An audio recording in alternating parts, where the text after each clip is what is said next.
Ya, Bu. Baik, Bisa, Bu. ya. Baik, sudah lengkap. Udah, Bu. Ya, Bapak Ibu semuanya, saya mohon izin merangkum dari hasil diskusi eh, paparan kelompok 3C tadi ya. Luar biasa ini diskusinya cukup hot gitu ya. Cukup hot karena memang di sini lagi panas ini. Setelah hujan deras tahu-tahu panas gitu ya. Ya, baik. Luar biasa teman-teman antusiasmenya. Saya salut dan memberikan penghargaan tepuk tangan untuk kelompok 3 yang luar biasa gitu ya. Karena di dalamnya banyak yang biasa di luar gitu ya. Ya, Bapak Ibu semuanya, tepuk tangan lagi untuk kelompok 3, kelompok 3C yang menurut saya sistematikanya sesuai dengan outline yang saya sampaikan dalam tugas penugasan. Tepuk tangan sekali lagi untuk kelompok 3C.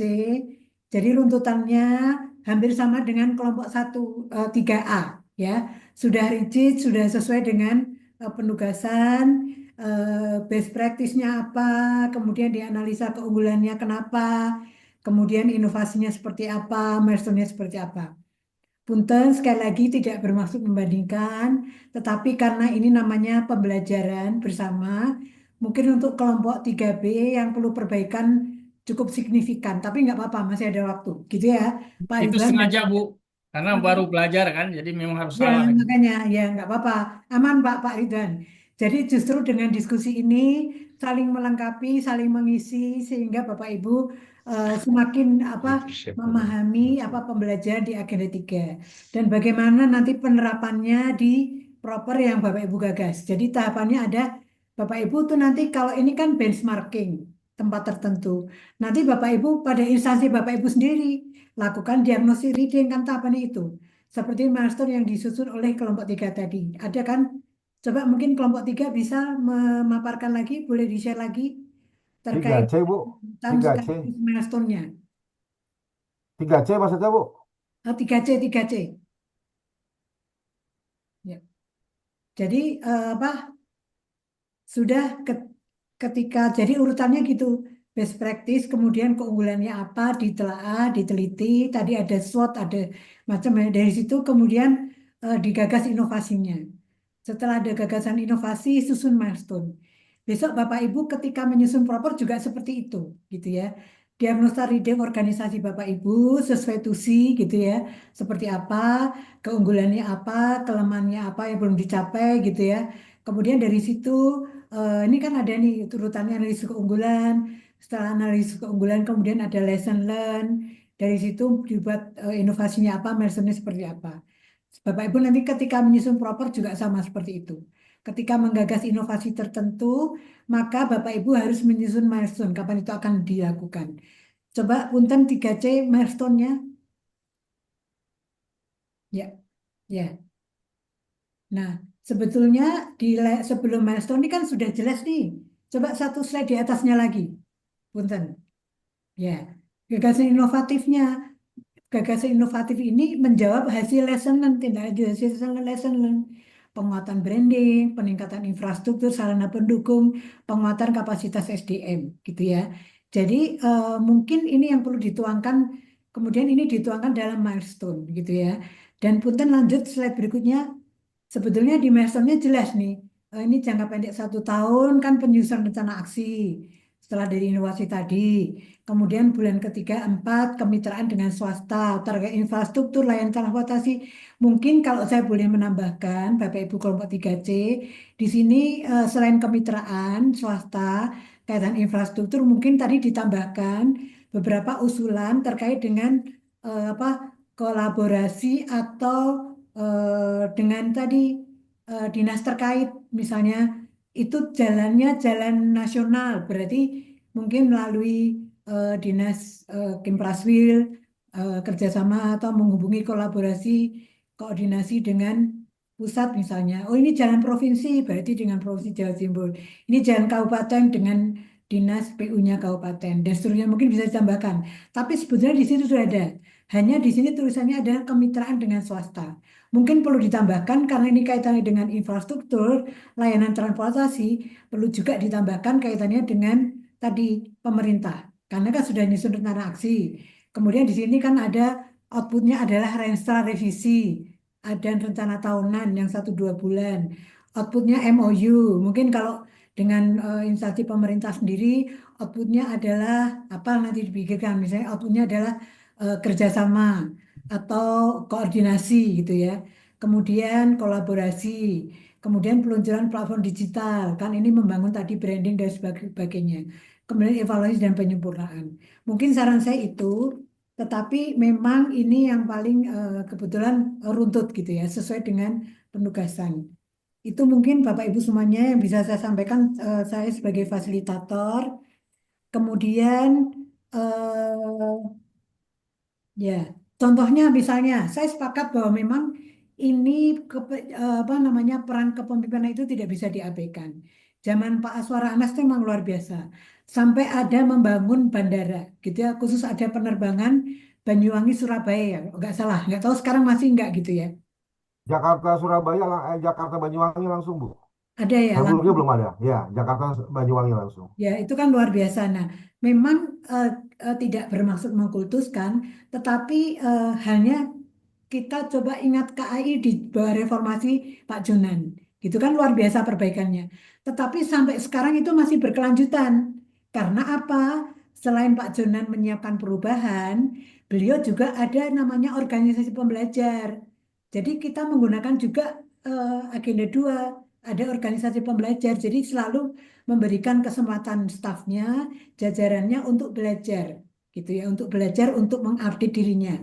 Sehingga berkelanjutan, penerusnya ini berkelanjutan. Kalau Pak Aswar Anas Banyuwangi ini kebetulan lanjutannya adalah istrinya, gitu kan? Bu Ibu itu kan istrinya.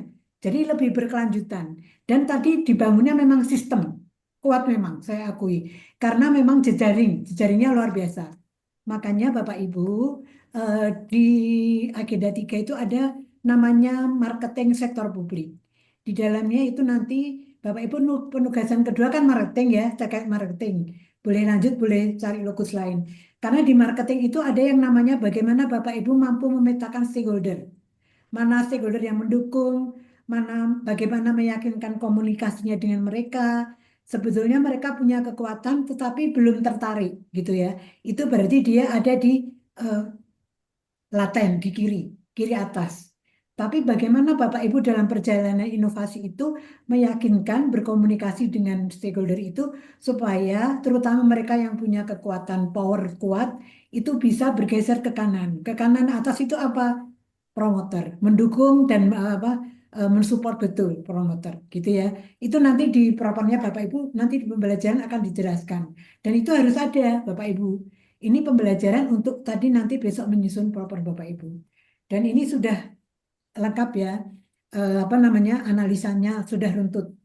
Kemudian tadi saya contohkan mengapa saya mencontohkan KAI, bahkan perubahan frontal dari Pak Jonan waktu itu sampai sekarang dipertahankan oleh penerusnya itu artinya berkelanjutan. Nanti propernya Bapak Ibu pun harapan kami juga gitu berkelanjutan. Jangan sampai proper Bapak Ibu itu hanya jangka pendek dalam rangka lulus untuk kelulusan PKN, jangan. Tapi juga ada jangka menengah dan panjangnya. Bagaimana Bapak Ibu mempersiapkan, bagaimana mengkondisikan stafnya supaya implementasi dari proper itu bisa diterima, bisa diadopsi, bisa berkelanjutan. Itu ada nanti trik-triknya di pembelajaran marketingnya, sektor publik maupun di pembelajaran nanti dan bagaimana konsep dan merancang proper. Itu memang Bapak Ibu, jadi kalau kita melihat di sini, ini ada unsur agenda 2 dimasukkan. Ada digitalisasi, ada organisasi pembelajar, menguatkan apa sistem, melibatkan masyarakat gitu ya. Jadi memang tidak bisa, memang agenda 3 ini kan lanjutan dari agenda 2. Jadi nggak bisa kita berpikirnya parsial. Agenda 3 tidak bisa, agenda 2 tidak. Tidak. Demikian juga di proper Bapak Ibu nanti juga berkelanjutan. Bagaimana agenda 2-nya melakukan diagnosis readingnya dan seterusnya dan seterusnya. Gitu ya Bapak Ibu semuanya. Sekali lagi tepuk tangan untuk kelompok 3 dan kelompok 1 ya yang luar biasa. Dan tadi Pak Tony maupun Bu Ning menjelaskan menjawabnya juga sudah sesuai dengan apa yang di diskusi yang dilakukan di internal 3C gitu ya. Hanya mungkin beberapa catatan saya, saran masukan, mungkin Pak Tony dan Bu Ning dan teman-teman di kelompok 3C tidak ada salahnya di sini ada sedikit penjelasan gitu ya. Karena memang ini PowerPoint singkat, tetapi tidak ada salahnya dijelaskan di slide berikutnya terkait milestone ini gitu ya. Milestone ini Siap, Ibu.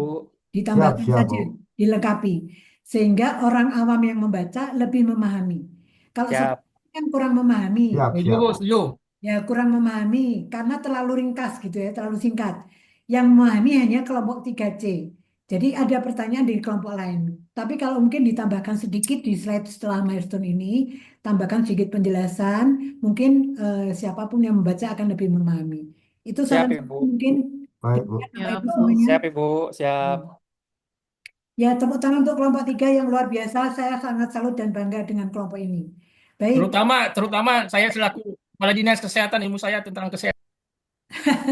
Mantap. ya, ya. Bu Retno, Bu, izin bertanya, Bu, ke Ibu. Enggak. Jadi gini, Bu, kadang-kadang dari materi-materi yang ini ya, saya sandingkan dengan kondisi kelembagaan yang ada, itu agak sulit diterapkan karena dia situasinya lebih tinggi. Contoh gini, Bu, ya, waktu saya di Bapeda itu, di komplek kami di Pemkab Bandung Barat ini kan udah komplek, Bu, ya.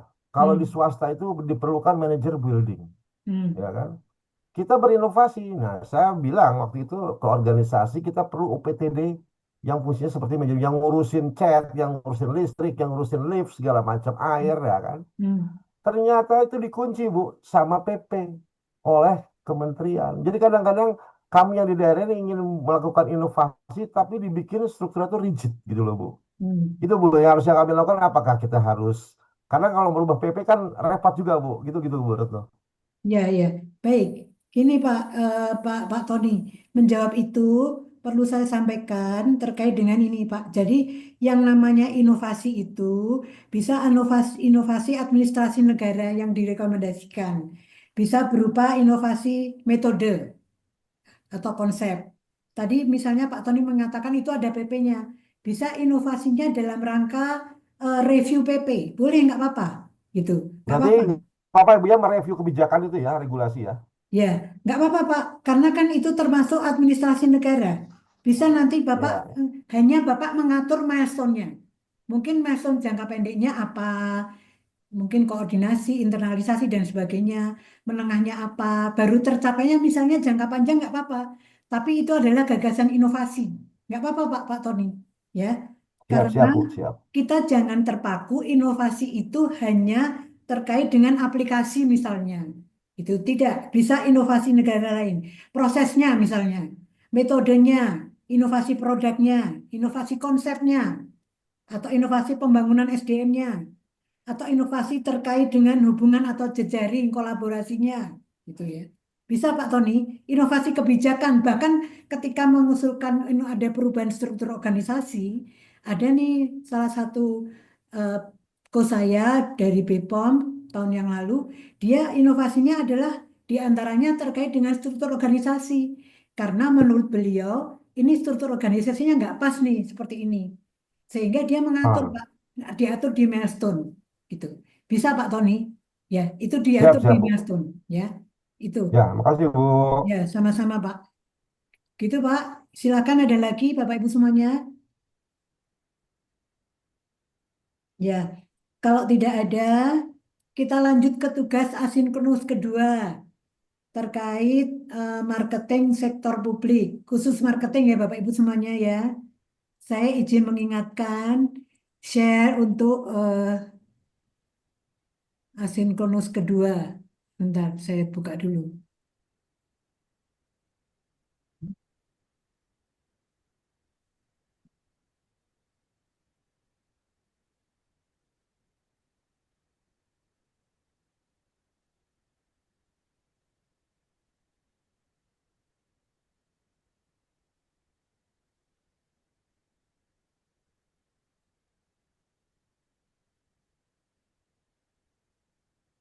Ada yang minat nggak?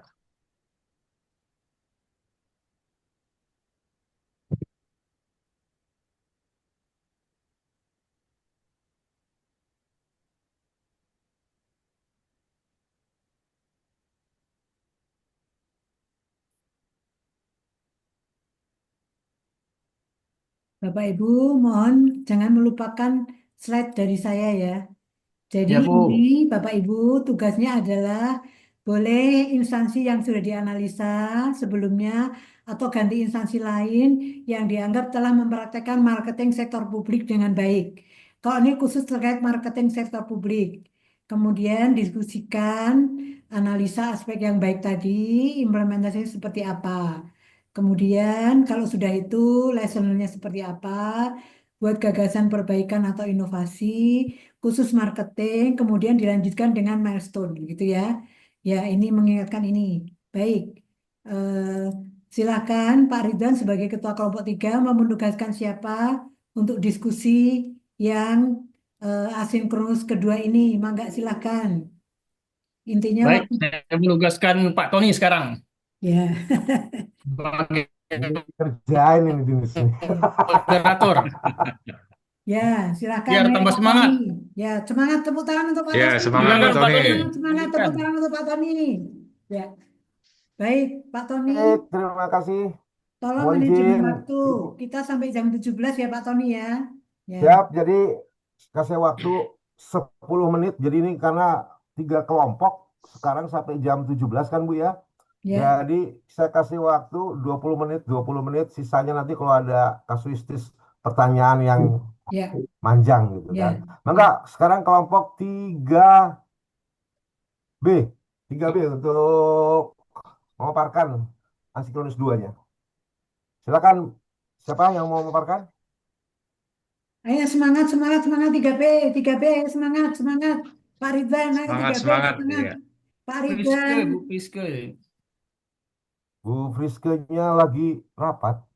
Udah ada belum?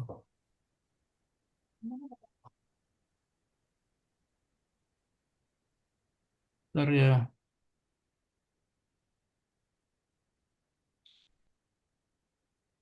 siapa yang ditugaskan? Harusnya Bu Kalau Priske. atau 3A dulu, Ini, kelempar ini. ke floor. Tinggal. Sebentar, sebentar.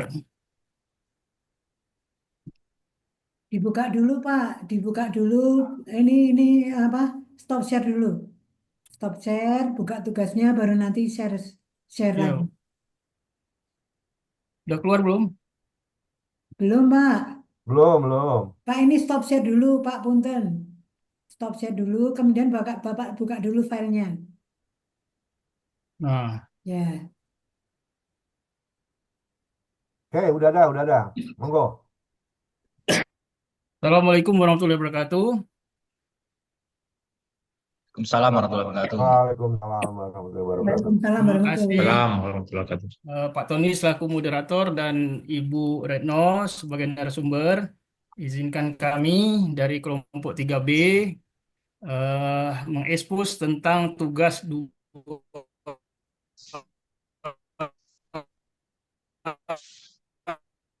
agenda Putus-putus, 3 Pak tahun Ridwan. ini. Ya, suara saya terdengar dengan baik. Sekarang enggak? Ya, ya, sekarang udah. Bagus, Ya, bagus.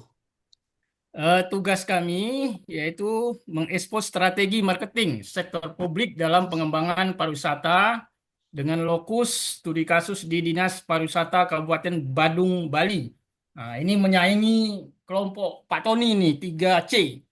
Tadi Pak Tony mengangkat Banyuwangi 3C, kami 3B mengangkat Badung, Bali yang sudah lama eksis sebagai destinasi wisata tingkat dunia. Aduh, ini kenapa?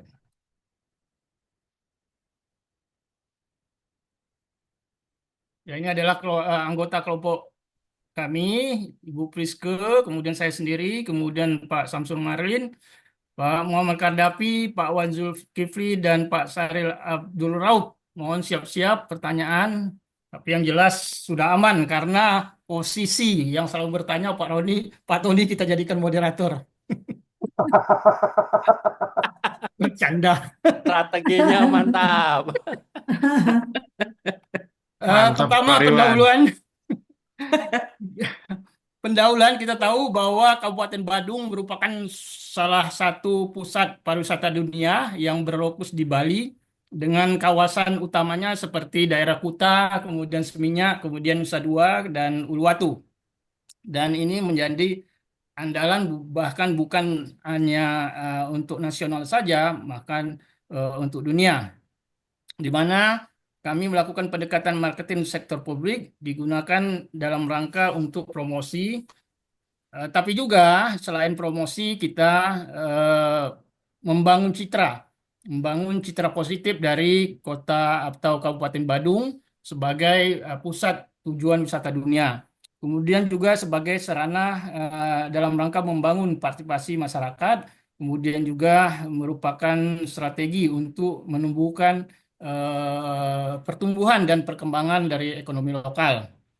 Dan menurut data yang telah kami himpun dari capaian tahun 2024 itu kunjungan wisatawan sekitar 6.438 lebih dengan PAD hampir lebih dari 3 triliun rupiah, di mana program-program unggulan yang dituangkan oleh Kabupaten Bandung ini meliputi 3 destinasi agrowisata dan pelatihan sekitar 160 pelaku ekonomi kreatif. Kemudian terkait profil lokus kegiatan yaitu Dinas Pariwisata Kabupaten Badung, di mana ini merupakan kawasan utama dan desa wisata. Kemudian bermitra strategis dengan BPBD, kemudian beberapa asosiasi pariwisata tingkat nasional maupun internasional, kemudian juga pengembangan komunitas, pelaku usaha, dan juga bekerjasama dengan pemerintah pusat, di mana fungsi utama dari pengambil kebijakan di Kabupaten Badung terkait dengan pengembangan wisata daerahnya yaitu merumuskan berbagai kebijakan kepariwisataan, kemudian melakukan promosi dan pengembangan destinasi, dan yang ketiga meningkatkan kualitas sumber daya manusia dan pelaku usaha wisata di Kabupaten Badung. Terkait dengan analisis keunggulan aspek marketing sektor publik, di mana pertama Kabupaten Badung telah melakukan citra destinasi yang kuat, di mana menggunakan brand Bali yang telah mendunia dan Badung sebagai pusat epicentrum pariwisata di Kota Bali itu sangat diuntungkan dengan branding tersebut, di mana strategi komunikasi publik yang berfokus pada pelestarian budaya lokal, keindahan alam, dan keramah tamahan masyarakat Bali. Kemudian juga sudah melakukan pemanfaatan teknologi digital, di mana Dinas Pariwisata Badung telah aktif menggunakan media sosial, kemudian juga situs-situs resmi, kemudian aplikasi mobile untuk menyebarluaskan informasi dan memperkuat interaksi dengan wisatawan. Kemudian yang ketiga, Kabupaten Badung juga melalui Dinas Pariwisatanya telah melakukan kolaborasi terhadap banyak pihak, baik itu dari pemerintah daerah sekitarnya, kemudian asosiasi pariwisata, baik tingkat nasional, daerah maupun internasional, kemudian pelaku-pelaku usaha dan masyarakat adat dalam menciptakan sinergi dalam promosi dan pengelolaan ke destinasian. Kemudian yang keempat, melakukan perbaikan-perbaikan berbagai infrastruktur pendukung. Contohnya Bandara Internasional Ngurah Rai ini diperluas, ya, dipercantik dan diperlebar landasannya. Kemudian juga membangun hotel-hotel kelas dunia yang baru serta akses jalan yang semakin baik untuk mendukung kemudahan wisatawan mengunjungi lokasi-lokasi wisata unggulan di Kabupaten Badung. Jadi kalau kita mengunjungi daerah wisata Kabupaten Bandung, hampir tidak ada jalan yang jelek, semua bisa dilalui dengan kendaraan roda 4 dengan baik. Kemudian terkait lesson learn, yaitu pembelajaran dari Kabupaten Bandung, di mana dapat disampaikan di sini bahwa branding sangat membutuhkan konsistensi jangka panjang, di mana citra yang terbentuk lewat narasi yang terus dijaga konsistensinya, jadi terus-menerus secara berkelanjutan, kontinu branding yang dilakukan oleh Kabupaten Badung tersebut. Kemudian adaptasi terhadap krisis adalah suatu keniscayaan. Kita ingat pada masa pandemi, di mana digitalisasi layanan dan penguatan pasar domestik itu sangat diperlukan sehingga dia bisa beradaptasi dengan kondisi pandemi tersebut. Kemudian juga wisata berkelanjutan menjadi keunggulan baru. Ke depan, wisata ramah lingkungan dan budaya jadi primadona bagi pasar global. Begitu juga yang telah dilakukan oleh Kabupaten Badung tersebut dalam beradaptasi memenuhi strategi atau layanan-layanan kepariwisataan di Kabupaten Bandung. Kemudian terkait gagasan inovatif dalam rangka memperkuat daya saing dan keberlanjutan sektor pariwisata, beberapa inovasi atau gagasan yang dilakukan oleh Kabupaten Bandung yaitu melakukan membuat atau platform data analisis wisatawan menjadi suatu big data dengan menggunakan AI untuk memahami pola kunjungan dan kepuasan wisatawan. Kemudian melakukan kampanye Second City Bandung di mana promosi desa wisata untuk atasi overtourism dan meratakan ekonomi. Jadi tidak hanya Kabupaten Bandung, kabupaten sekitarnya juga dilibatkan untuk pengembangan pariwisata ini. Jadi dengan membuat tujuan wisata baru. Kemudian melakukan Green Tourism Certification di mana didorong usaha wisata ramah lingkungan dalam rangka menarik pasar-pasar global, di mana pasar-pasar global sekarang memang memperhatikan wisata lingkungan. Kemudian pariwisata edukasi dan kesehatan, di mana kelas budaya seperti yoga, retreat, kemudian pengobatan tradisional tumbuh dan berkembang, dan akhir ini juga sedang dibangun rumah sakit internasional untuk health tourism. Milestone dari tahun 2025 kami ambil ya langkah strategisnya yaitu berupa perencanaan, penyusunan roadmap, inovasi dan kemitraan dengan universitas atau teacher partner. Kemudian tahun 2026 melakukan pengembangan nantinya pembuatan platform digital dan pelatihan SDM pariwisata lokal. Kemudian pada tahun 2027 uji coba peluncuran kampanye City Second dan pilot project desa wisata. Kemudian di tahun 2028 melakukan evaluasi dan sosialisasi evaluasi capaian perluasan inisiatif ke seluruh wilayah Badung. Jadi demikian yang dapat kami sampaikan bahwa marketing sektor publik dalam pengembangan pariwisata di Kabupaten Bandung menunjukkan bahwa keberhasilan tidak hanya bergantung pada daya tarik alam atau budaya, tetapi juga pada bagaimana strategi komunikasi dilakukan, kemudian juga kolaborasi, dan tentunya tidak kalah penting adalah inovasi yang berkelanjutan. Nah, harapannya ke depan pendekatan berbasis data, ramah lingkungan, dan inklusif menjadi kebutuhan mendesak untuk menjawab tuntutan wisata modern yang semakin kompleks.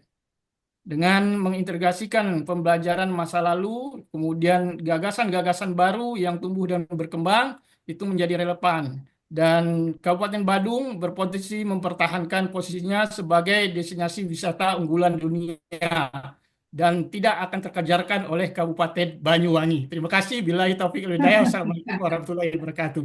Ya, Wah, ini mantap. ada dendam antara Pak Ridwan sama Banyuwangi nih. Mantap. Baik, Bapak Ibu sekalian, tadi kita telah dengarkan bersama-sama paparan dari kelompok 3C tentang marketing sektor publik dengan lokus, awas ya, lokusnya adalah pariwisata di Kabupaten Badung, bukan Bandung. Ya, Badung. Badung, Bali, awas nih. Ya, jadi saya tambahkan sedikit nih. Jadi sekarang saya ngebelain kelompok 3B ini karena jadi moderator. Pinter juga Pak Ridwan ini ya. Jadi Badung itu sudah given ditentukan oleh kebijakan dari Provinsi Bali sebagai destinasi wisata. Awas. Jadi maaf, bukan tapi sarana prasarana wisata itu hanya boleh dibangun di Badung. Awas itu. Itu given. Makanya kenapa PAD-nya saya koreksi PAD tahun 2024 itu realisasi hampir 6T, kemudian proyeksi tahun 2025, proyeksinya adalah ditargetkan 9,6T. Mangga Bapak Ibu sekalian silakan dielaborasi. Kira-kira dari ini ada masukan kah, ada tambahan kah, ada koreksi? Monggo silakan. Pertanyaan pertama dari kelompok 3A. Satu orang, mangga silakan. Kalau nggak ada, saya geser kita kejar waktu ke 3C. Bu Ening, Pak Eka, Pak Ada Sari, Pak Eka, mangga. izin Pak Tony. Ini mungkin sedikit mengulas dari bahan paparan. Bila mana kita melihat dari paparan dari kelompok 3B ini di profil organisasi lokus Dinas Pariwisata Kabupaten Badung di poin 3 di fungsi utama itu menjelaskan meningkatkan kualitas SDM dan pelaku usaha wisata. Nah, ini di dalam gagasan inovatifnya ini tidak ada gitu, tidak tergambarkan terkait peningkatan SDM-nya gitu. Di sini lebih ke arah digital, terus di arah lebih ke arah ke organisasinya gitu. Sedangkan yang menggerakkan organisasinya ada tergambarkan di dalam profil organisasinya, tapi di dalam gagasan inovatifnya terkait SDM-nya ini tidak terkupas gitu, sehingga dalam hal untuk milestone-nya juga ini tidak masuk di tahun 2026 pelatihan SDM pariwisata lokal. Jadi tolong mungkin masukannya aja untuk pengembangan SDM-nya ini belum masuk dalam gagasan inovatif. Itu saja mungkin, terima kasih. Terima kasih Pak Eka. Satu lagi, mangga, Pak Mendoza. Dari kelompok 3A nih, C. Pak Tony, Oh, 3A dulu. Oke, 3A, 3A. Silakan. Pak Tiga biar Eko. B lengkap dulu. ya. Ya, oke. Terima kasih Pak Ridwan sudah memaparkan eh, materi ini luar biasa. Saya sedikit saja ingin minta komentar, mungkin terkait dengan isu terkait pariwisata Bali ya. Berarti Bali sekarang mengarah kepada bahwa penguasaan objek-objek wisata ini mengarah kepada asing ya. Jadi gimana misalnya pemerintah Badung memprotek itu? Apakah isu ini tidak masuk dalam eh, inovasi ataupun milestone yang kelompok 3B siapkan? Bagaimana mempertahankan aset-aset masyarakat yang dikuasai oleh asing sehingga problem terkait dengan pemberdayaan masyarakat ini menjadi isu yang saat ini kita saksikan bersama. Itu aja Pak Tony pertanyaannya. Makasih. Ya, terima kasih Pak Eko. Baik, adanya dari kelompok C, Pak Eka, tentang peningkatan SDM dalam milestone. Ya, kami masukkan, tapi kalau mau ditanggapi, monggo. Nah, silakan Pak Ridwan dan kelompoknya untuk menanggapi pertanyaan dari Pak Eka. Mungkin Pak Ridwan bisa bagi tugas anggota kelompok tiga tiga 3B yang lain 3B. Pak, supaya terdengar suaranya. Ayo semangat semangat. Ya, jadi sebenarnya akan respon Halo Pak Ridwan, suaranya nggak ada atau dibantu Pak kelompoknya Pak Ridwan? Kadafi.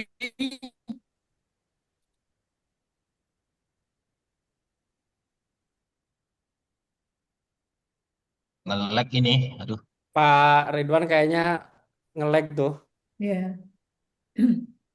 Padahal sebetulnya Ada kelompoknya yang bisa bantu Ya, saya terlambat Pak. sambil nunggu. anggota Baik, kelompok tiga lainnya bisa bantu. Ada Pak Sam Sumarlin tuh.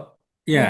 saya Ya, mencoba memberikan sebuah argumen terhadap dua pertanyaan, tapi dari Pak Eka tadi tidak perlu diberikan argumentasi karena ini hanya merupakan masukan dan saya mewakili kelompok 3B. Ucapannya terima kasih, mudah-mudahan ini kami akan akomodir. Nah, cakep. Jadi intinya baik, dan selanjutnya eh, untuk Pak siapa tadi? Pak Eka dan Eko, mohon maaf, sorry. Aduh, pasti anak pertama. Ya, ya.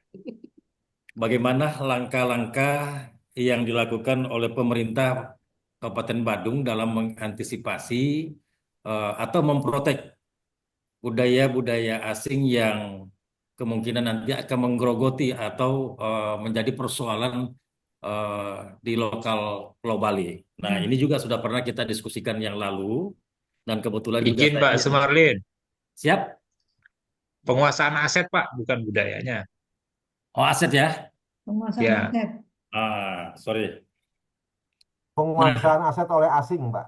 Penguasaan nah, aset oleh asing. kalau apa namanya? Penguasaan aset itu kan memang sudah diatur oleh undang-undang yang mengatur tentang eh, apa namanya? Optimalisasi penggunaan aset. Nah, itu menjadi kewenangan pemerintah daerah sebagai pemilik aset. Apakah itu aset negara yang dikelola di sana atau aset daerah. Yang itu sudah jelas aturan-aturan yang membedangi itu bagaimana pemanfaatannya. Nah, tentu ini mereka akan memperkuat dan ini adalah kewenangan pemerintah yang tidak perlu lagi kita apa namanya mencampuri karena ini akan diatur oleh undang-undang yang baku itu. Saya kira itu jawaban singkat saya, Pak. Mudah-mudahan menjadi referensi untuk itu. Terima kasih. Baik, terima kasih Pak Sam. Ada tanggapan dari dari penanya, Pak Eko? baik Pak, mungkin Halo. apa namanya pembelajaran dari daerah-daerah lain juga bisa diterapkan. Maksud saya memang penguasaan aset di Bali ini tidak murni orang asing menguasai, tapi biasanya melalui pribumi ya, melalui perkawinan. Kemudian pengelolaannya oleh asing itu sendiri sehingga pemberdayaan masyarakat itu menjadi terbatas, menjadi free part, jadi inklusif, jadi kurang merakyat. Kelebihan Bali dari daerah lain, misalnya pantainya bisa dinikmati oleh masyarakat tanpa bayar. Nah, penguasaan asing itu berpotensi masyarakat tidak bisa masuk, sehingga tadi itu mengurangi apa namanya potensi wisata sendiri oleh Badung gitu. Ini tanggapan saja, Pak. Mungkin bisa ditambahkan dari teman-teman lain mungkin untuk saling sharing terkait dengan kondisi ini. Karena Singkawang juga kota wisata, jadi ya mohon masukan juga untuk pembelajaran kita. Terima kasih. Baik, ada lagi pertanyaan? Season kedua. Sedikit menyempurnakan Pak Tony. Siap, silakan, Mangga. Ya, jadi terkait yang pertama, yang SDM, ya bukan berarti tidak kita perhatikan, tapi kita memproyeksikan di 2026 untuk pengembangan SDM yang lebih baik lagi. Karena kita tentu prioritas utama dulu.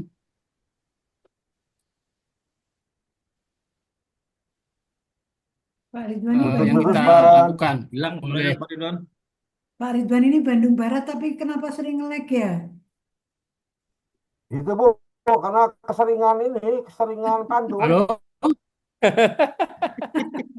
Yang Putus-putus Pak Singkawang, Rifan. hujan yang lagi hujan lebat. yang Hujan-hujan, Singkawang, betul. yang Bone Bolango jelas-jelas ini Pak Ridwan yang dekat malah sering nge-lag. Kenapa nih? Semangat Pak Ridwan. Ayo, lanjut. Oh, Mari Bang.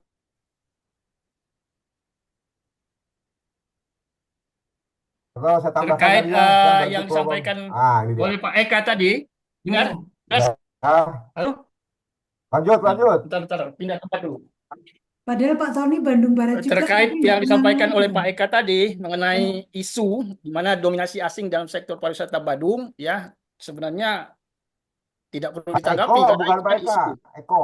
Pak Eko, ya sebenarnya tidak perlu ditanggapi karena kan itu masih isu, ya. Tapi walau bagaimanapun, ya pemerintah Kabupaten Bandung Barat itu telah menegakkan regulasi dan perizinan, di mana pemerintah Bandung Barat menekankan pentingnya pemerintah Badung menekankan pentingnya penegakan aturan hukum ya terkait kepemilikan properti, kemudian izin usaha, pemilikan tanah, kemudian juga telah melakukan pengawasan lebih ketat terhadap perusahaan asing yang beroperasi di bawah misalnya menggunakan nama warga lokal untuk mengelabui aturan-aturan yang sudah dibuat.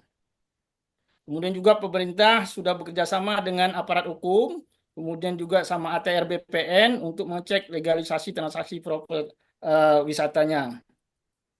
Kemudian juga pemerintah telah melakukan penguatan UMKM lokal dan pelaku usaha daerah.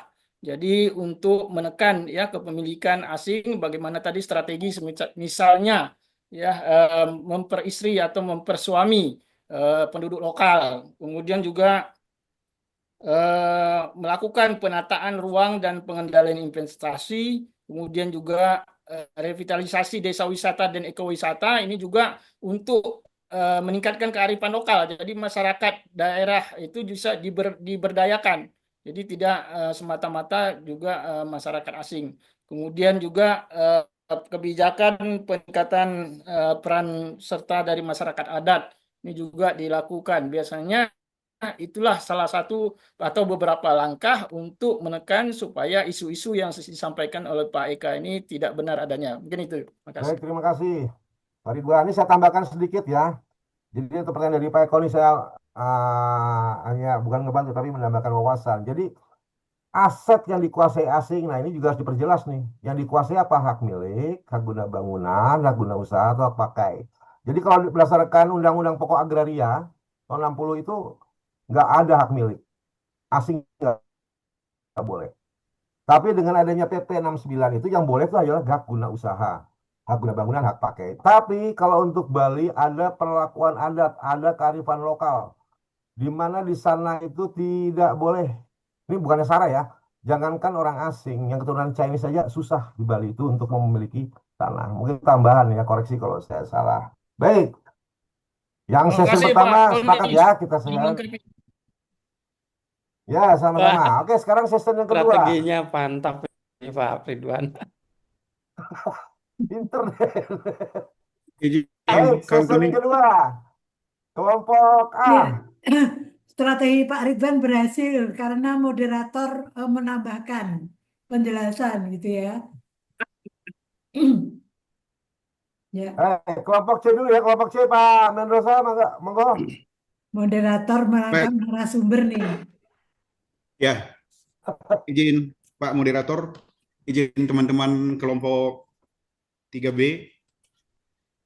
Menarik karena kita tadi membahas sektor yang sama ya, pengembangan pariwisata. Artinya ada pembelajaran-pembelajaran sebagai unsur pembeda di beberapa daerah yang berbeda. Menarik karena Bali ini khususnya Badung itu kan udah kian tersohor, ternama sehingga mereka sudah unggul duluan. Karena ini kita bicara spesifik masalah marketing, barangkali yang perlu kami tanyakan adalah kira-kira strategi marketing spesifik apa yang dimiliki Badung ini sehingga dia memiliki prospek pengembangan pariwisata yang terus berkembang. Sehingga juga menjadi pembelajaran bagi kami di daerah-daerah lain nanti untuk barangkali strategi ini mungkin adaptif bisa kita tiru sebagaimana yang ada di Badung. Demikian Pak Tony, terima kasih. Terima kasih Pak Mendrova. Ya, dari kelompok B, kelompok A. Monggo.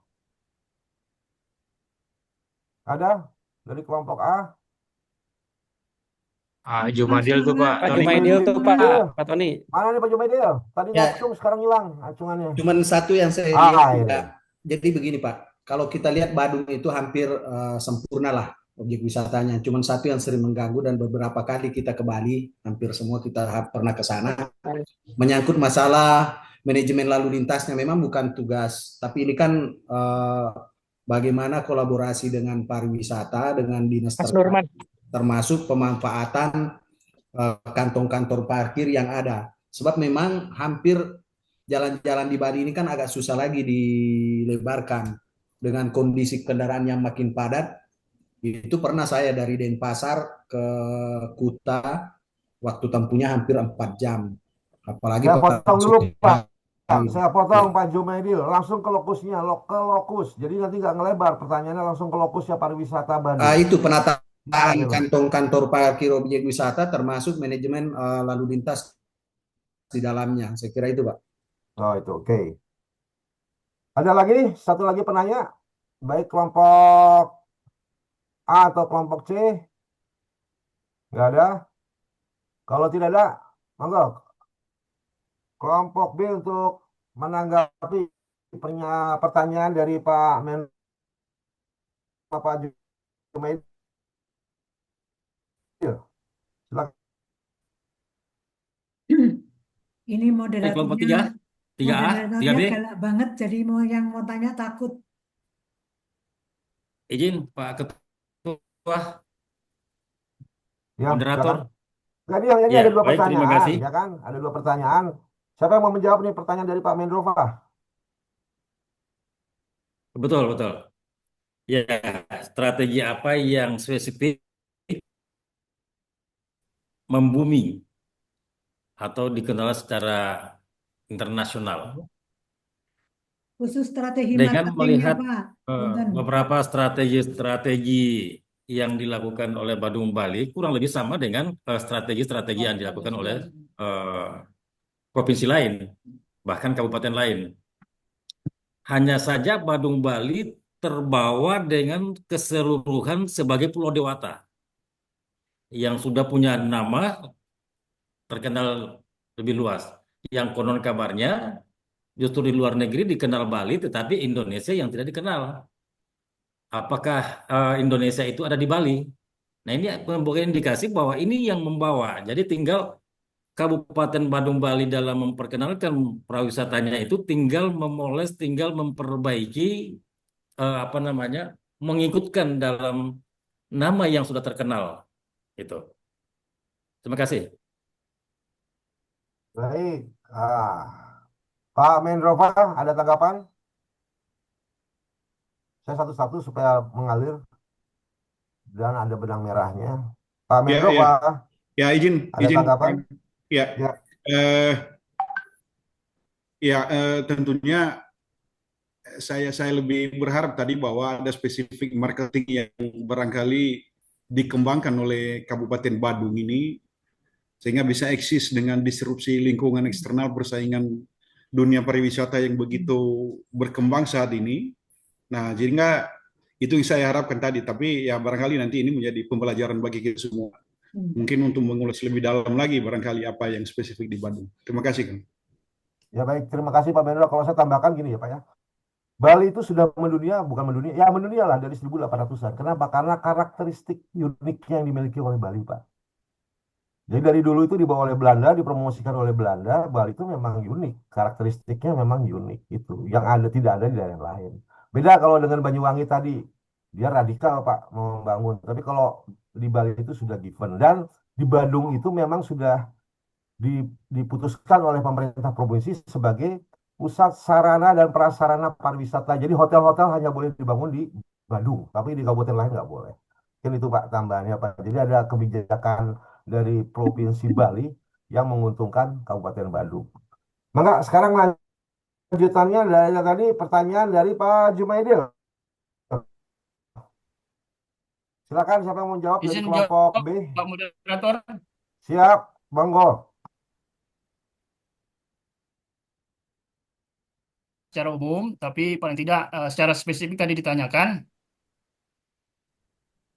bagaimana Badung menerapkan strategi marketing spesifik. Dia melakukan pertama segmentasi dan diferensiasi destinasi. Jadi daerah-daerah seperti Kuta, Siminyak dan Canggu itu lebih ke lifestyle tourism. Ya, ada beach club, ada surfing, ada night life. Nah, itu di daerah Kuta, Seminyak dan Canggu. Kemudian di Nusa Dua itu lebih ke resort kelas dunia atau acara-acara pertemuan, seminar, edukasi atau yang lebih kita sebut dengan luxury tourism. Kemudian di daerah Uluwatu dan Jimbaran mereka menerapkan kultur and spiritual tourism seperti adanya pura di situ, kemudian sunset tourism. Kemudian di daerah Petang dan Bian Semal itu mereka desa wisata, kemudian agro wisata di situ. Jadi mereka diferensiasinya itu kental sekali. Kemudian yang kedua, mereka menerapkan apa yang disebut dengan digital marketing and branding global. Jadi kita tahu kalau kita ke Badung, ya kalau kita menyebut Badung, yaitu Bali. Bali adalah Badung. Ya, jadi digital marketingnya yang secara global itu sudah mendunia. Kemudian yang ketiga, melakukan kemitraan dengan influencer dan travel platform. Ya, kita tahulah ya, kalau kita lihat di medsos itu kan ya banyak sekali travel influencer ya menyuarakan Bali ya. Kemudian juga yang keempat, partisipasi dalam bentuk pameran, kemudian pameran internasional itu sudah juga meluas terkait Bali khususnya Kabupaten Bandung ini. Dan yang paling penting adalah mereka menerapkan green tourism dan marketing berbasis lingkungan, sosial, dan kepemerintahan. Jadi mereka habis-habisan lah ya dalam soal promosi wisata sebagaimana agenda kita ya marketing sektor publik. Kemudian dengan apa yang dilakukan oleh Kabupaten Bandung ini itu mendorong ya lama tinggal, length of stay-nya lebih diperpanjang. Kemudian juga pengeluaran per wisatawan itu meningkat. Kemudian ini menunjukkan betapa kuatnya identitas dari Kabupaten Bandung sebagai tempat tujuan wisata di Bali. Kemudian terkait dengan bagaimana penataan lalu lintas di Kabupaten Bandung, mereka melakukan Badung, rekayasa Pak. lalu lintas. Badung. Ya, Badung. Penataan lalu lintas di Kabupaten Badung, mereka melakukan rekayasa lalu lintas di kawasan, terutama kawasan-kawasan yang padat wisata. Kemudian mereka memanfaatkan teknologi menggunakan CCTV, kemudian comment center. Kalau kita lihat ya di televisi itu sering seperti itu ya. Kemudian juga mereka ada aplikasi informasi lalu lintas. Kemudian juga ada penertiban kendaraan-kendaraan khusus wisata. Jadi mereka menggunakan bus-bus pariwisata gitu untuk mengangkut wisatawan. Jadi ada kemudian pengaturan, ada drop off zone-nya, drop in zone-nya. Jadi mereka atur dengan sebaik mungkin. Mungkin itu yang saya Baik, dapat sampaikan. baik. Terima kasih Pak Ridwan, kelompok 3B. Karena waktu, sebetulnya ini enak kalau dibedah lebih dalam, tapi karena waktulah yang memisahkan kita. Jadi, mohon izin Ibu Mentor untuk menanggapi diskusi tugas yang kedua Ya, terkait dengan paparan dari kelompok 3B. Mohon ya. izin Bu, mangga Bu. Baik, terima kasih Pak Tony. Tepuk tangan untuk Pak Tony.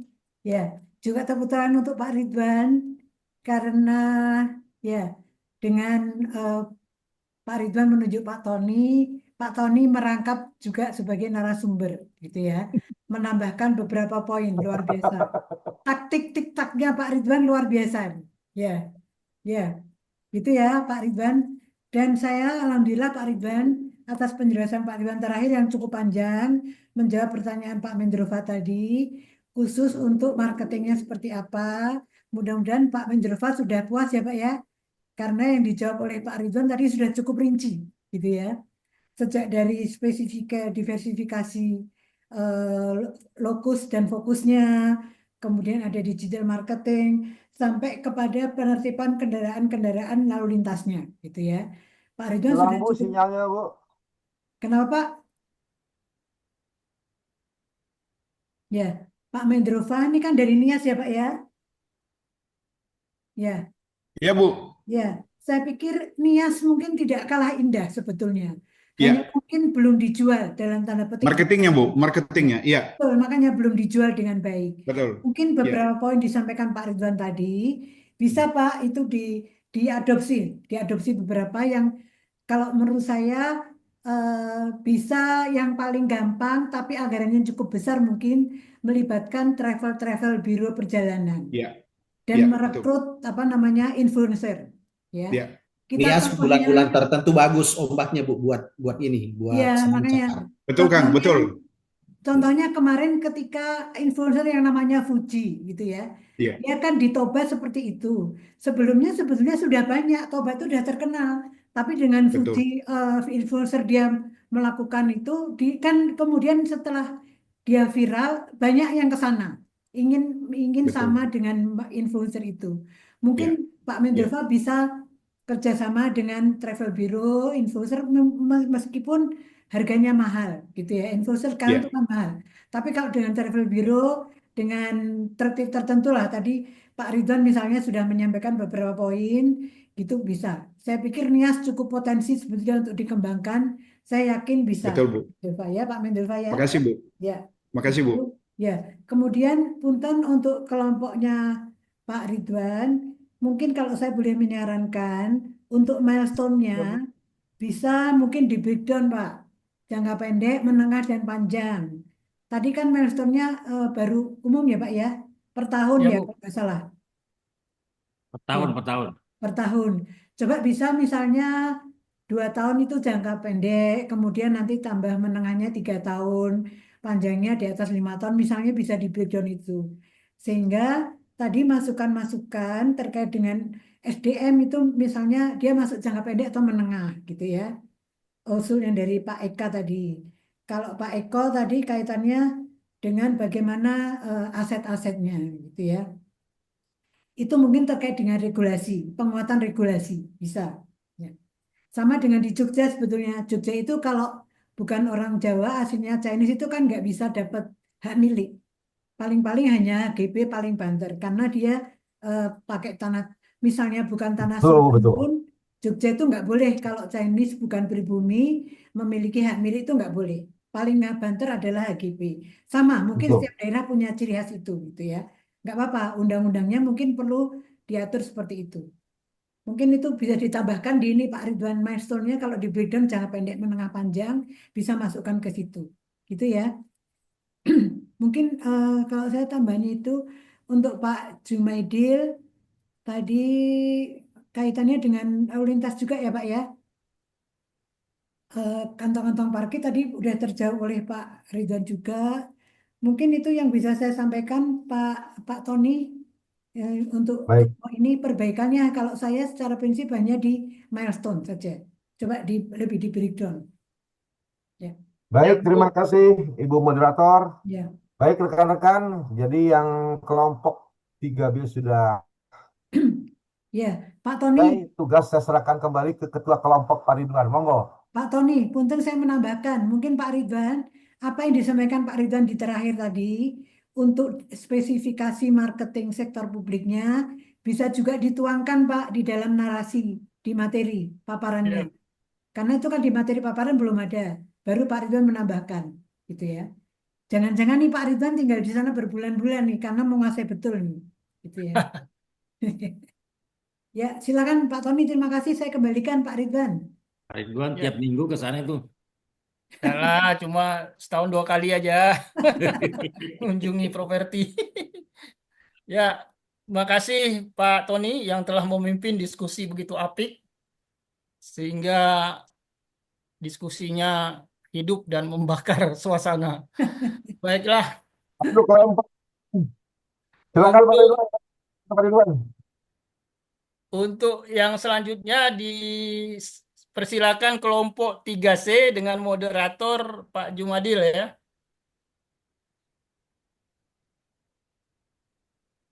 Baik, terima kasih yang saya hormati Coach Widya Iswara, Ibu Retno, rekan-rekan kelompok 3 yang saya hormati. Kami persilakan kepada kelompok 3C untuk juru bicaranya segera memaparkan materi yang akan disampaikan. Kami persilakan waktu 15 menit.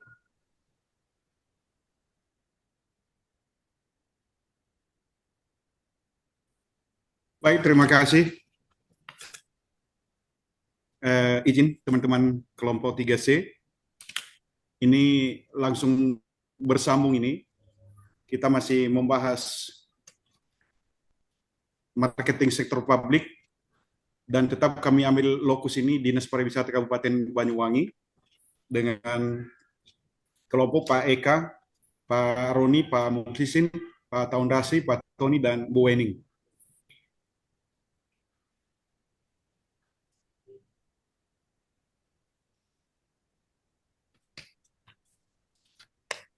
Ya, kenapa kami ambil lokus Kabupaten Banyuwangi tadi sebelumnya sudah kita bahas bahwa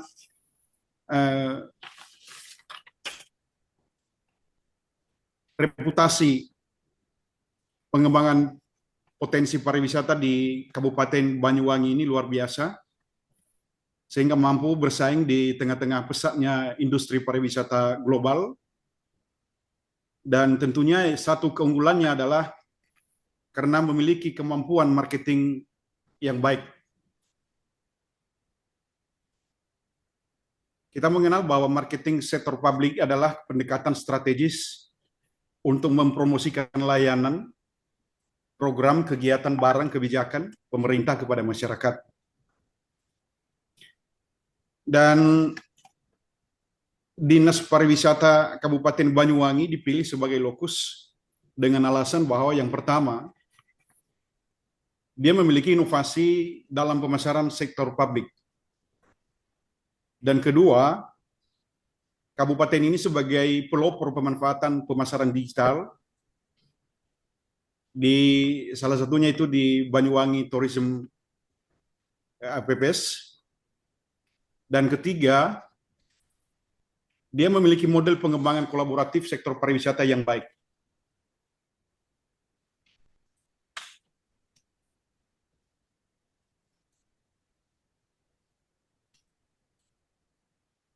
Tadi visi misi sudah kita bahas sebelum ini. Untuk menghemat waktu, saya lebih ke program marketing unggulan. Yang pertama, yaitu kampanye Wonderful Banyuwangi di Instagram maupun di TikTok. Melalui media ini, maka orang bisa melihat potret destinasi wisata yang eksotik di Banyuwangi itu seperti apa. Dan kedua, dia memiliki program unggulan virtual tour destinasi melalui website resmi. Dan ketiga, melaksanakan kolaborasi dengan influencer, tadi seperti mana yang disampaikan teman-teman tadi, dan media di media nasional, sehingga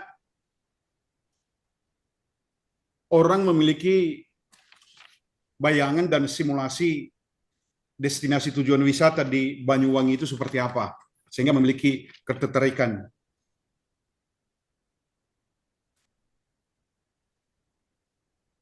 Selanjutnya dari sisi keunggulan marketingnya, Kabupaten Banyuwangi unggul dalam 4 strategi marketing yang dikenal dengan marketing 4P. Yang pertama adalah produk. Ini produk pengalaman wisata budaya Festival Ganduk Sewu tadi yang diceritakan oleh Pak Tony, dan beberapa festival-festival lain sebagai daya tarik produk pariwisata dari Banyuwangi. Kemudian augment produk, yaitu fasilitas pendukung seperti aplikasi pemandu wisata. Dan ketiga, actual product, yaitu paket-paket wisata yang terintegrasi dengan akomodasi dan transportasi. Jadi mereka sudah melakukan pemaketan pariwisata sehingga menjadi daya tarik tersendiri. Kedua, masalah price. Nah, ini masalah harga. Ya, tentunya dengan adanya penawaran-penawaran tiket yang lebih murah, atraksi wisata. Demikian juga program-program diskon untuk paket keluarga, kantor, ataupun rombongan-rombongan. Dan ketiga adalah nilai tambah, seperti gratis tiket untuk event-event tertentu bagi warga lokal. Ketika masalah tempat. Tempat di sini adalah bukan tempat dalam arti fisik, tetapi sebagai media pendistribusian informasi, apakah itu melalui website, media sosial, dan pusat informasi turis. Informasi tempat via atau melalui Google Map. Lalu kemitraan dengan travel agent dan transportasi online, seperti GoTravel dan lain-lain. Dan juga penyediaan kios informasi di titik-titik strategis kepada para wisatawan. Dan selanjutnya terakhir adalah promosi. ini sebagai, ya sebagaimana kita ketahui bahwa daerah yang menjual jasa ini tanpa promosi adalah mustahil. Maka promosi, media promosi ini sangat penting. Yang pertama melalui digital marketing, melalui konten kreatif di Instagram, TikTok, ataupun YouTube. Lalu juga melalui public relation, melalui liputan media nasional maupun internasional. Dan yang ketiga adalah event marketing, sponsorship, festival musik dan budaya. Ini melalui promosi ini memiliki jangkauan luas bagi pengenalan maupun sebagai informasi daripada destinasi wisata di Banyuwangi. Lalu apa yang menjadi lesson learned dari pengembangan pariwisata Banyuwangi ini? Setidaknya ada 3 yang kami rumuskan, bahwa melalui digitalisasi ini sangat efektif menjangkau wisatawan generasi muda, memudahkan akses informasi, kunjungan, dan agenda wisata. Bagaimana kita ketahui bahwa Banyuwangi sebagai pionir dalam pemanfaatan teknologi digital untuk pemasaran pariwisata. Dan kemudian melalui pengembangan pola kemitraan, ini akan mampu meningkatkan engagement ataupun keterlibatan positif dan peran aktif pemangku kepentingan seperti tadi influencer maupun wartawan media-media sosial. Lalu pelibatan komunitas lokal dalam menciptakan konten autentik. Ini memiliki peran yang signifikan dalam melestarikan budaya lokal dan menggerakkan ekonomi lokal secara keseluruhan. Lalu berdasarkan itu maka kami menawarkan gagasan inovasi. Yang pertama adalah penguatan konten lokal. Melalui penguatan konten lokal ini bisa ditempuh melalui yang pertama program pelatihan konten kreator bagi pemuda di Banyuwangi. Sehingga mereka berkembang sebagai konten kreator baru dalam memperkenalkan pariwisata Banyuwangi. Kemudian program transfer informasi sejarah, kearifan lokal, dan budaya. Sehingga ada kesinambungan daripada informasi sejarah ini kepada generasi ke generasi. Kemudian ekspansi platform digital melalui pengembangan aplikasi Visit Banyuwangi dengan fitur augmented reality, yaitu fitur aplikasi yang meleburkan dunia nyata ini dalam virtual melalui beberapa aplikasi pemandu wisata seperti Google Translate, Google Maps, dan lain-lain. Sehingga melalui pengembangan ini, orang akan memiliki ketertarikan dan ada pemahaman awal terhadap kondisi pariwisata Banyuwangi. Dan ketiga adalah data driven marketing, melalui analis big data untuk target pasar dengan targetnya ini wisatawan asing. Dan kedua adalah survei kepuasan pelanggan. Tentu ini sangat penting di dalam evaluasi hal-hal yang perlu diperbaiki. Berdasarkan gagasan inovasi ini, maka kami merumuskan dalam milestone jangka pendek, menengah, dan panjang. Untuk jangka pendek, untuk bulan pertama dan kedua, kembali dilakukan riset survei pasar, sehingga kita mendapatkan output di situ ada profil wisatawan dan kebutuhan layanan yang masih disempurnakan. Yang kedua, untuk bulan ketiga dan bulan kelima sampai bulan kelima, pengembangan aplikasi augmented reality tadi dan implementasinya. Outputnya adalah prototipe aplikasi. Nah, ini pengembangannya sehingga terjadi penyempurnaan-penyempurnaan. Kemudian pada bulan ke-6 dan ke-7 dilanjutkan dengan penguatan konten lokal. Nah, itu pelatihan konten kreator bagi pemuda-pemuda lokal untuk transfer informasi. Ini diharapkan ini ada 50 peserta terlatih. Selanjutnya untuk bulan ke-8 sampai bulan ke-12 kembali dilakukan evaluasi dan kampanye. Outputnya adalah bagaimana perkembangan laporan kunjungan wisatawan dengan milestone tahap-tahap yang sudah dilakukan. Dan untuk jangka menengah, ini fokus pada pengembangan destinasi tujuan wisata baru dan perluasan target wisatawan. Dan untuk jangka panjang adalah pengembangan program dan jejaring global, sehingga bukan lagi dikenal di kalangan domestik tapi internasional. Demikian paparan dari kelompok 3C. Mohon arahan lebih lanjut dari Ibu Coach dan masukan dari teman-teman semua. Kami kembalikan ke moderator. Terima kasih.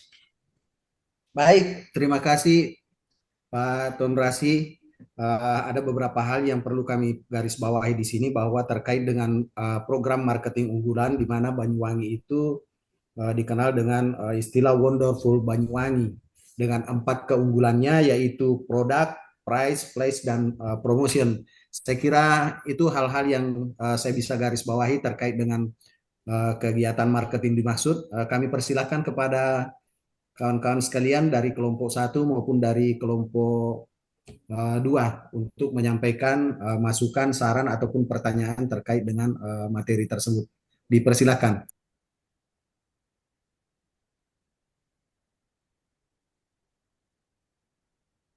Kelompok 3A, Pak Jumadil, coba. Pak Eko. Ya, terima kasih Pak Mendropa sudah memaparkan dan Pak Jumadil sebagai moderator. Ingin rembuk saja apa yang sudah disampaikan terkait dengan gagasan inovasi dan milestone-nya memang sudah rapi. Hanya saya ingin melihat bahwa segala upaya terkait dengan promosi yang dilakukan oleh pemerintah daerah tentunya harus ada mencapai indikator-indikator. Salah satunya misalnya terkait dengan jumlah wisatawan, yang kedua terkait dengan lamanya menginap. Nah, saya ingin mencermati terkait dengan lamanya menginap. Sama juga dengan di Kota Singkawang, Bapak Ibu sekalian, target kinerja Dinas Pariwisata di Singkawang, kalau berdasarkan data, tadi saya lihat di Banyuwangi itu lama menginap baru 1,4. 1,4 hari, artinya belum mencapai 2 hari. Nah, gimana strategi kelompok 3C terkait dengan meningkatkan target kinerja lama menginap? Apakah dibuat paket-paket wisata sehingga promosi terkait dengan wisata ini bukan tergradasi atau terpecah-pecah ya berdasarkan objek wisata, tapi meliputi lingkup jangka panjang dalam arti bisa menahan wisatawan untuk bisa lebih lama di Banyuwangi.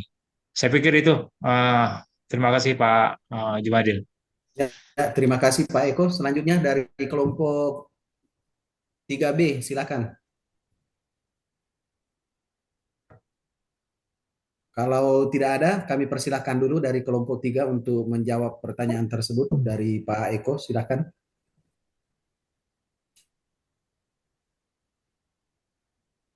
Izin, Dipersilakan Pak. Dari kawan-kawan kelompok 3. kelompok 3C ada yang menjawab duluan? Izin saya mungkin menanggapi sedikit, Ya, silakan Bu. nanti ditambahkan oleh teman-teman.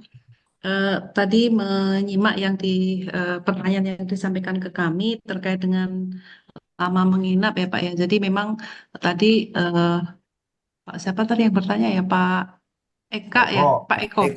Pak Eko sama Pak Eka. Pak Eko yang menyampaikan itu rata-rata masih 1,4 ya Pak. Itu artinya mungkin hanya 1 malam begitu.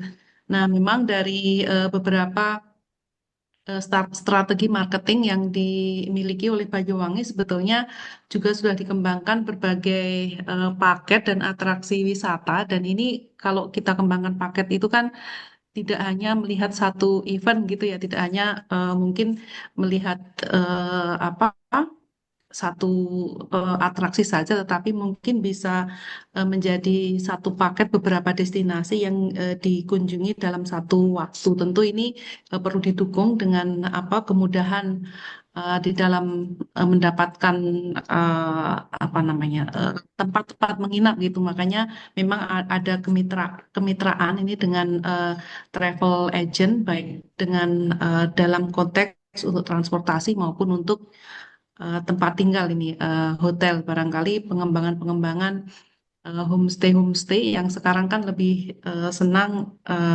orang menginap dengan apa melebur dengan alam begitu ya Pak ya. Jadi mungkin ada glamping dan sebagainya ini salah satu menjadi apa namanya opsi untuk bisa menarik wisatawan bisa tinggal lebih lama. Mungkin itu saja barangkali yang bisa kami sampaikan dan saya rasa selain itu, selain fasilitas untuk bisa memudahkan wisatawan menginap, seperti tadi dari paparan sebelumnya, sebetulnya yang lebih mudah untuk orang tertarik itu adalah peran ini ya, apa namanya, influencer gitu ya, bagaimana bisa memberikan konten-konten yang ini menjadi orang penasaran, pengen pengen mengetahui, pengen melihat. Meskipun sebetulnya ada juga yang sudah dikembangkan, yang tadi melalui virtual tour gitu ya, augmented reality. Jadi di situ kita bisa melihat sebetulnya seperti nyata gitu. Tapi kan tentu ini yang menjadi pemantik orang menjadi penasaran sebetulnya benar nggak sih yang di informasi yang diberikan gitu. Jadi mungkin itu Pak sedikit yang bisa kami sampaikan. Teman-teman mohon bisa ditambahkan. Menambahkan, Silakan Pak Eka. oke, menambahkan mungkin pertanyaan dari Pak Eko. Mungkin saya juga belajar dari teman saya, Kadis Pariwisata Ciamis. Jadi sekarang itu di lingkup pariwisata itu bukan lama menginap, tapi menilainya adalah spending of money. Gitu. Sepertinya kalau kita belajar di Jogja, jadi berapa sih uang yang dikeluarkan oleh para wisatawan di kota Jogja gitu. Sedangkan daerah-daerah pendukung yang ada di Sleman dan di Kulon Progo, Bantul dan yang lainnya termasuk juga ini di Banyuwangi. Jadi yang diharapkan itu berapa uang yang dibelanjakan di tempat wisata tersebut. Jadi kalau misalnya dia misalnya hanya 1,4 bisa saja kalau hanya indikatornya 1,4 tapi uang yang dikeluarkannya itu lebih besar dari yang ditargetkan otomatis ada nilai plusnya. Yang diharapkan oleh Kabupaten Banyuwangi itu dengan banyaknya atraksi-atraksi yang ada di Kabupaten Banyuwangi, masyarakat mau mengeluarkan uang daripada dia menginap mungkin target indikatornya tercapai 2 malam atau 2 hari, tapi uang yang dikeluarkan itu tidak sebanding dengan yang menginap gitu. Jadi otomatis sekarang itu kondisinya itu adalah spending of money, berapa uang yang dibuang atau yang digunakan di tempat wisata. Jadi tidak mengukur kepada lamanya menginap, tapi sejauh mana uang yang dibelanjakan atau dikeluarkan di Kabupaten Banyuwangi. Itu mungkin tambahannya. Terima kasih. Izin Baik, menambahkan, silakan saya kembalikan ke Pak karena Eko, silakan Pak. Atau ada tambahan dari Pak Tony dulu, silakan Pak. ya baik, terima kasih saya menambahkan dari dua rekan saya, Bu Wening dan Pak Eka. Jadi pertanyaan dari Pak Eko ya, tadi betul apa yang dibilang oleh Pak Eka. Sekarang itu pergerakannya itu pendekatannya itu bukan masalah menginap Pak. Bisa saya contoh kasus gini, yang tadi di Bandung Raya. Mereka itu nginepnya itu di kota Bandung, tapi destinasi wisatanya ada di Bandung Barat. Nah, Bandung Barat ini makanya di sana hotelnya lebih sedikit. Kenapa? Karena yang lebih banyak itu adalah tempat wisata dan tempat kuliner, Pak. Jadi bagaimana mereka membelanjakan uangnya di situ bukan masalah tempat menginapnya. Nah, tapi kalau di Bandung, tadi kalau kita balik lagi ke Bandung, beda karena kebijakannya berbeda. Sarana prasarana akomodasi ada di Bandung, ada di Buleleng, tidak ada di Jemberana. Itu, Pak. Mungkin itu yang saya tambahkan. Dan di sini juga kita ada alternatifnya, Pak. Terutama adalah ekspansi platform digital. Kalau tadi sudah dijelaskan augmented reality, itu Bapak kalau ngeklik itu, tadi misalnya Gandrung Sewu, di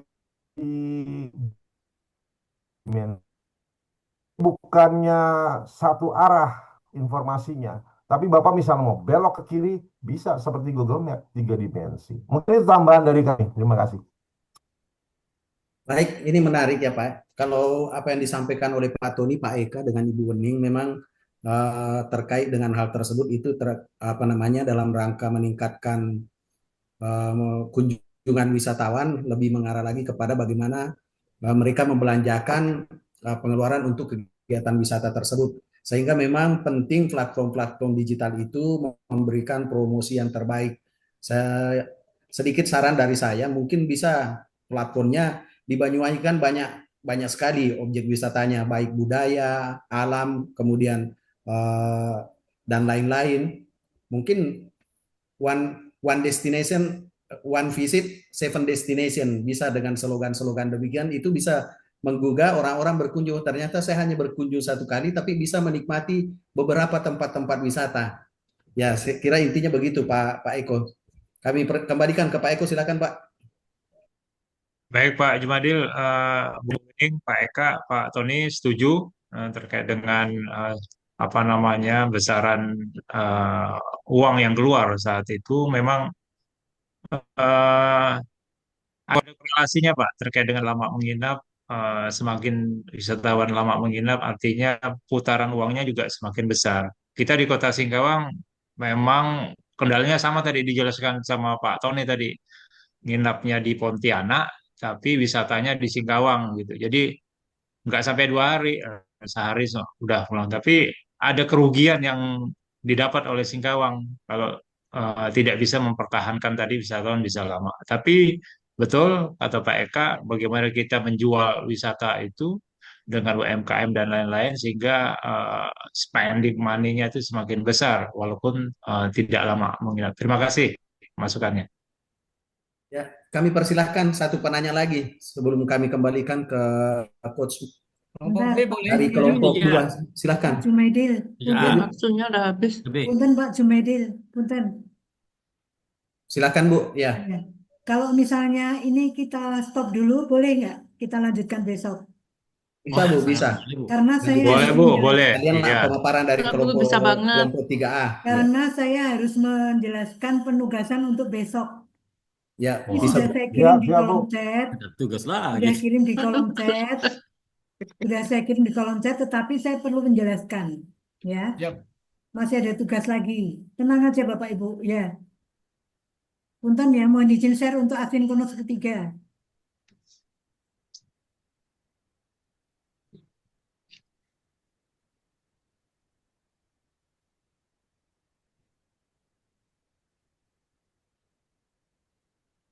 Bapak Ibu, untuk asinkronus ketiga, besok pagi kalau kita mencermati jadwal, kan Bapak Ibu dari pagi sampai siang, itu ada asinkronus ya. Ini tugasnya ada 2. Satu aja, yang kelompok hanya 1. Terkait ini, kalau kemarin sinkronus pertama terkait agenda 3 menyeluruh, kemudian sinkronus kedua marketingnya. Nah sekarang terkait dengan kerjasama antara pemerintah dengan swasta yang dianggap berhasil dan memberikan dampak positif terhadap masyarakat dan pemerintah. Ini penekanannya. Ya. Jadi PPP yang berhasil dan memberikan dampak positif baik pada masyarakat maupun pemerintah. Silakan. Kemudian lanjutkan analisis aspek baiknya seperti apa. Kemudian ada lesson learn. Berdasarkan itu, membuat gagasan untuk pengembangan kerjasama pemerintah swasta, boleh antara pusat dan swasta, antara Pemda dengan swasta, berdasarkan lesson learn yang didapat, gitu ya. Kemudian lanjutkan menyusun milestone-nya buat dalam bentuk PPT. Ya, ininya sama, pendahuluan, profil, analisis keunggulan, gitu ya. Tapi ini punten ini masih belum saya rubah, saya mohon maaf. Dilihat dari substansi aspek PPP, gitu ya. Ini masih copy yang kemarin, punten, ya. Lesson learn kemudian gagasan inovatifnya. Gitu Bapak Ibu ya, untuk besok pagi. Asinkronus ketiga. Kemudian asinkronus keempat, gitu ya Bapak Ibu. Bentar.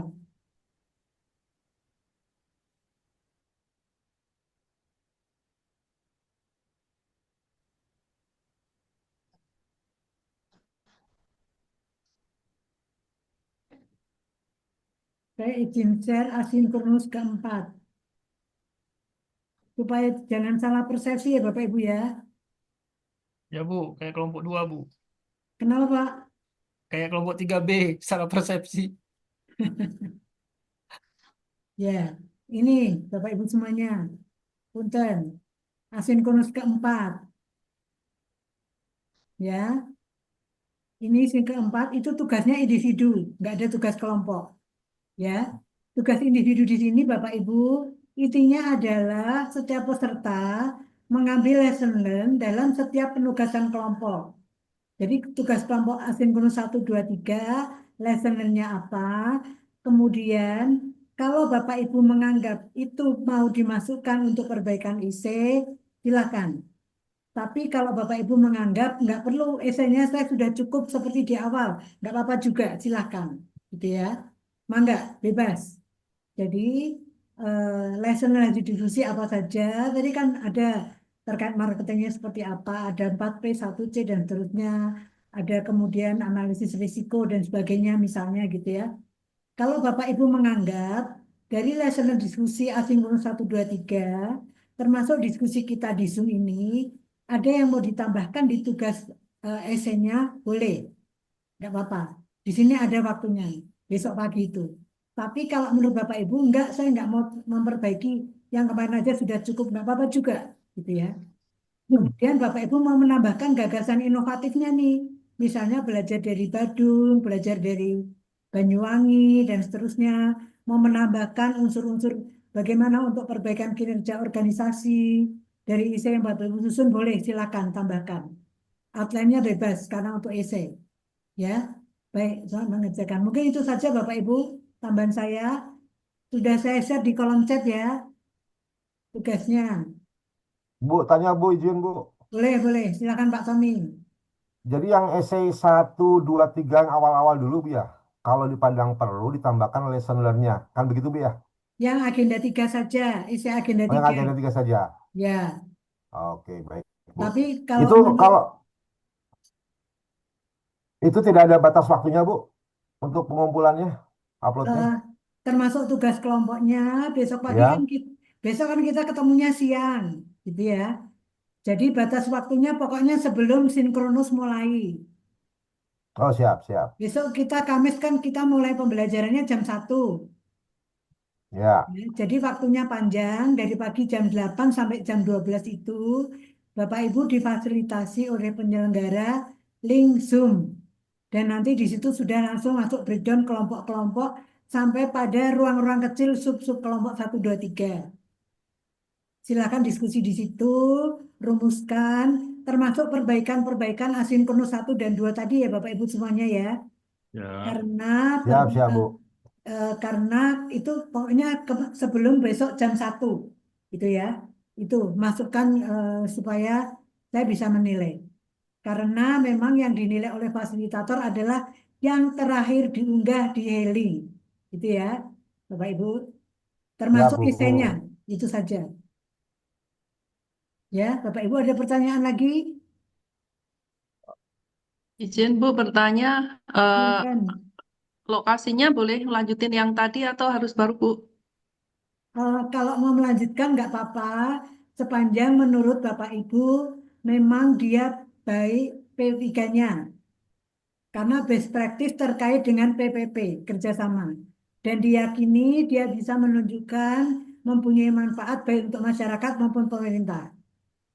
Ya, Ya, siap, jadi betul, boleh Bu. melanjutkan, boleh ganti lokus, silakan. Tapi fokusnya adalah PPP, gitu ya. Itu Bu Bening. Silakan ada lagi pertanyaan. Kalau tidak kita akhiri Bapak Ibu karena sudah jam 17.02. Boleh Bapak Ibu? Boleh, terima Boleh kasih. Bu. Saya tutup dengan pantun ya. Ya. Cakep, Makan malam dengan kuah bersantan cakep. Cakep. sambil duduk di bawah pohon durian. Cakep. Cakep. Bila ada salah perkataan, saya mohon dimaafkan. Sama-sama Bu. Sama-sama Sama-sama Bu. Sama-sama Bu. Semoga lahir batin. Ya, Boleh selamat batin. berdiskusi. Besok pagi terserah manajemen waktunya. Mau dikerjakan malam ini atau besok pagi terserah, gitu ya. Pokoknya sebelum kita jumpa jam 1 melalui Zoom itu sudah diunggah di e-link. Terima kasih, selamat diskusi Bapak Ibu. Assalamualaikum warahmatullahi wabarakatuh. Waalaikumsalam warahmatullahi Waalaikumsalam. wabarakatuh. 3C, Jangan kelompok 3C lupa masuk dulu ke bahagia. kelompok sub kelompok. Oke, kelompok 3C Iya, masuk dulu. Siap, 3A siap. masuk juga nih Pak Dase dan Bapak Masuk ya, 3A Mono. ya. 3A ya masuk. break Ya. room. Mohon izin lift ya. Baik Ya, Bu, Bu. terima kasih Bu Bu, sehat Retno.